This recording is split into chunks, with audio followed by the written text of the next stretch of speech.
कभी कभी इतिहास शोर नहीं करता, वो चुपचाप एक नाम लिख देता है।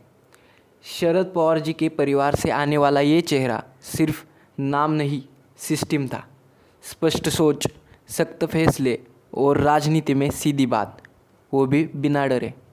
महाराष्ट्र की राजनीति में जब भी पावर की बात हुई, अजीत दादा बीच में थे, डेप्यूटी चीफ मिनिस्टर के तौर पर।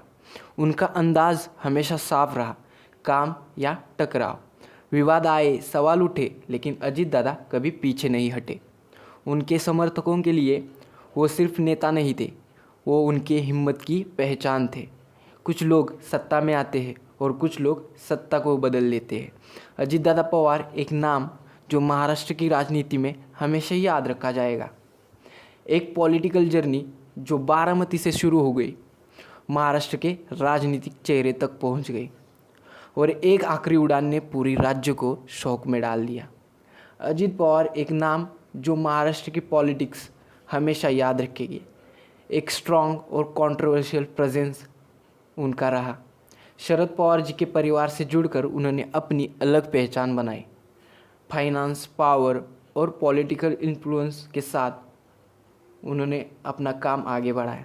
लेकिन 28 जनवरी 2026 की सुबह एक फ्लाइट जर्नी जो रूटीन थी, वो ट्रेजेडी में बदल गई।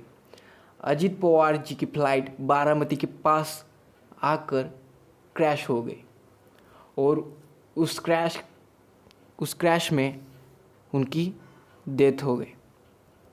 और ये इंसिडेंट पूरे महाराष्ट्र के लिए सैड इंसिडेंट बन गया। इस प्लेन क्रैश में कई और लोग शामिल थे और सभी की जान चली गई।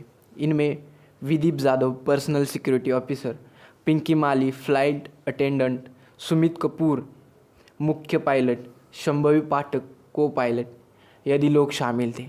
हमारे चैनल की ओर से इन सभी लोगों को और अजीत दादा पवार जी को भावपूर्ण श्रद्धांजलि।